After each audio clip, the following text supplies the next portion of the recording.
Well, a weekend, Andy, that I have to say I was really looking forward to. It was a super Saturday in every respect, with City playing and Chelsea and Manchester United, and two of the biggest derbies in English football as well. But I don't know why I left feeling slightly disappointed, maybe is the word, and I don't know if I should have been. Because the weekend had a great deal to admire, didn't it? Yeah, it had lots to admire, I think. It wasn't a classic. We're going to leave you with two magnificent derbies that you're going to remember forever.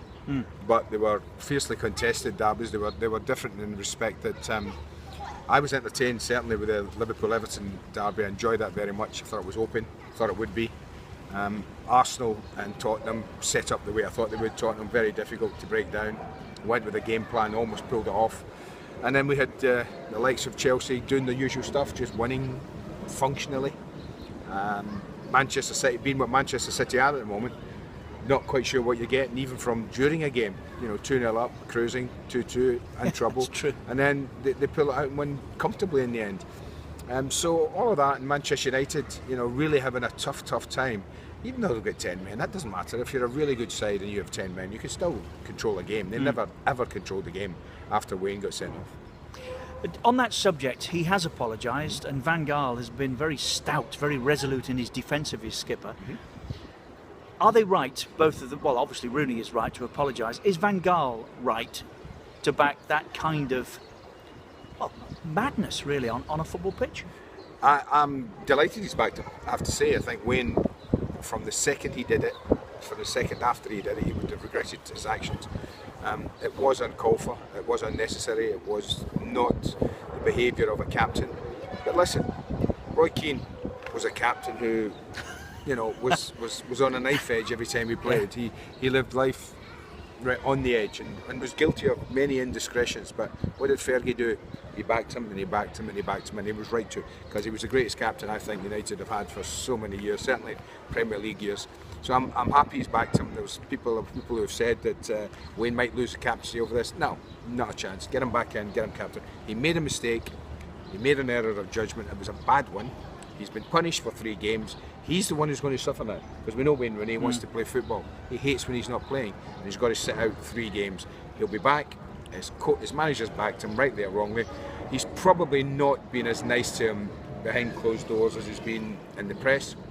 He would have had a word with him. I'm sure that he can't do that, and he'll have to curb it. But I'm delighted to see a coach has backed him. What's wrong with that? I remember Dennis Wise getting the very same public support from Gianluca Vialli when he was coach at Chelsea. And behind doors? And thanking him for the support he'd received.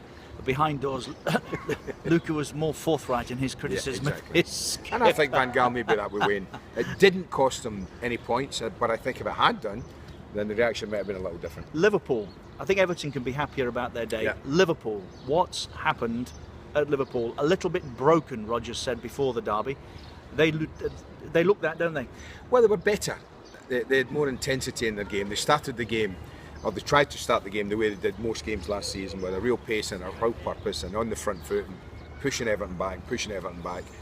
But they don't, sadly for Liverpool this year, have a Sturridge at the moment, or more importantly, Luis Suarez. And whatever anyone thinks, whatever you think about Liverpool, how they brought players in, if you lose 2 like that, one temporarily, he could be back next week, Daniel Sturridge, and his return can't come soon enough, in my opinion, for Liverpool. They need someone with a cutting edge, and they just don't have it, Richard. They score a goal, but it's from a set play again.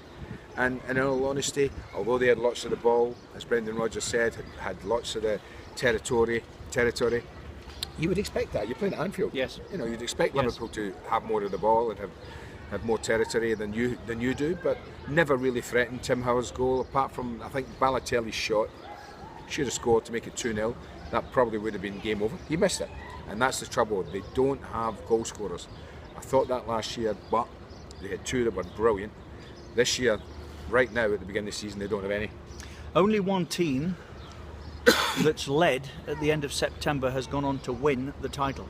That team was Chelsea in 2006. Their objective, naturally, is to do just that. Can they lead from start to finish? Are they good enough to set the pace, do you think? They're good enough, they're capable enough, and they've got the squad, in my opinion, that can absorb injuries, absorb suspensions. They can mix and match their team formation. They're keeping Diego Costa not under wraps, but they're massaging his injury. They're managing it very well at the moment, so that he's playing most games. Whatever that injury is, and we Whatever it really is. don't know, do we? If it's Well, a it's hamstring, not this is what hamstring. I struggle to come to. If it's a hamstring, he can't play No. with a hamstring injury, can He he? couldn't. No, he couldn't run about the way he does. He couldn't sprint the way he does. If you go from standing still to sprinting and you've got a hamstring, you can't do it. You'll pull it. So whatever the injury is, they're managing it well because he's playing and he's scoring goals. But even without him, the likes of Loic, Remy and Drogba to come in there would more than compensate for a short period of time. Other areas of the pitch, they've got loads of players they can bring in, Richard. I think that they are as well suited right now and well equipped as any side in recent years to go on a championship campaign and lead from gun to tape. And a word for a team we don't normally mention, but should, the Baggies. I was delighted for Alan Irvine. I know him to be a good guy. I met him, Andy, before you arrived at Goodison when I think Gordon Lee signed him. Yeah.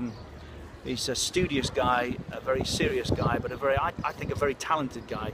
And I'm pleased at last it looks as though he's got West Brom going. Well, he's had a great week. 7 days of football is a long, long time. 2 league wins and a great comeback in the cup to pit Hull City. So it's been 3 wins in 3 games. You don't often do that in this league, in this football, but he has. So it's been a fantastic week for Alan. I'm delighted he's got the chance. He's regarded as one of the country's better coaches. Innovative, but we don't know as a manager at the top level. I'm delighted. I've not always been a fan of Baggies and what they've been doing with the managers, but I'm delighted that the Baggies have given them a chance. I hope that they don't get itchy fingers, start pulling triggers too early if 1 or 2 results go against them in the next few weeks. I hope he gets an opportunity to establish himself as a coach in the Premier League. And I like what I've seen. They look, there's been so many changes, 7, 8 changes in the squad, so it's difficult to get them playing well right now, but he seems to have done it. And he's got 1 or 2 little starlets in there, Berahino in particular. Oh yes.